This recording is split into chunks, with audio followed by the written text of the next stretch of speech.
Hello everyone, it's Shane Kanto, your Wasteland reviewer, and I'm here to review the French film Only the Animals, and this is from director Dominik Moll, and this is one of those kinds of things where it's like, I was peeking at some reviews and stuff, and it's like, hey, Rashomon set up where this kind of story can still exist, and I've watched a lot of Alejandro Gonzalez Iñárritu films lately with like Babel and stuff like that, and somebody compared this to like French Fargo, but it's one of those kinds of things where it's all these interwoven stories really coming together, and I guess the Fargo part of that comparison is there's been a murder, there's a disappearance. Maybe it is a murder or not. We don't know. A woman goes missing in this small town out in like the snow and out in this isolated area. And it's a bunch of stories coming together. And what Moll's able to do is build some really poignant emotion and tension and suspense throughout this. Because you are on the edge of your seat. You are drawn into the story. I was really like, what's going to happen? I want to know what's going on here. And how these stories, with such fluid motion, seep into each other, build connections, broaden the story.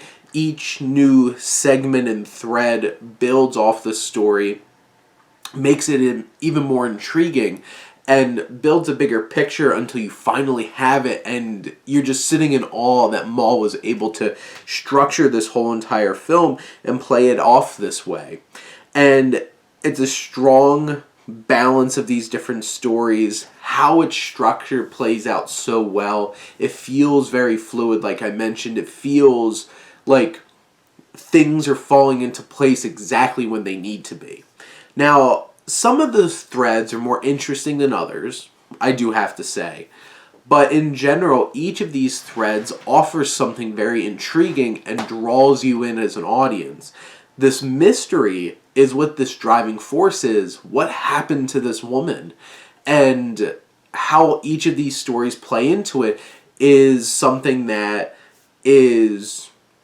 I was really impressed with how the story was structured and how these dominoes fell, and it all came together by the end.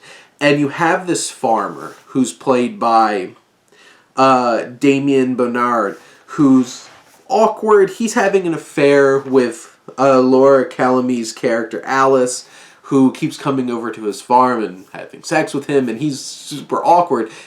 But he finds a dead body on his property, and he's trying to hide from the cops. What he has to do to some of his animals to try to keep the secret is tragic. And he was the one who kind of gets stuck with having to dispose of the situation, because who's to say he didn't do this? And that's an interesting one, and he's so awkward and uncomfortable. And then you have this story of this love affair between Nadia, Tereszkiewicz, Marion, who is this young woman who's in the city and meets Valeria, Bruni, Tedeschi's Evelyn, and they hit it off, and they have this very intense, very passionate love affair with each other.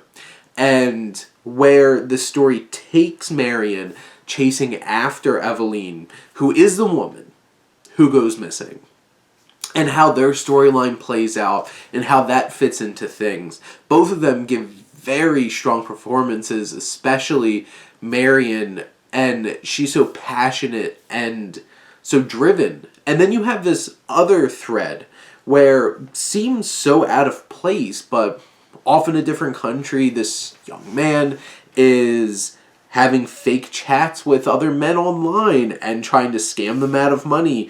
And on the other end is Denis Menochet, who's the farmer from Inglourious Basterds. He, who is married to Alice, who's having the affair with the farmer, he is sitting there having this relationship.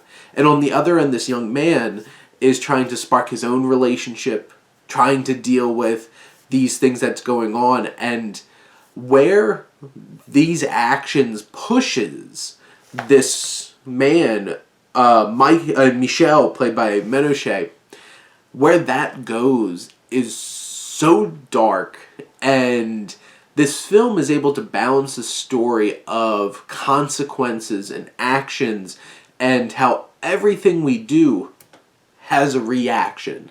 And it's so impressive how Moll's able to pull this all together in an unpredictable way and leave you kind of just shocked and shaken by the end, and just thinking about like your own actions and how they affect other people, and what we'll do for happiness, what we'll do for joy, how far we'll go to chase after that. And this film is able to capture all those things in a poignant and tense and suspenseful way, all wrapped around this mystery that's just very effective. And I highly recommend this film. You can rent it now on VOD. But those are my thoughts on Only the Animals. Let me know what you think, and let's talk some movies. But thank you as always for tuning in and supporting your Wasteland reviewer.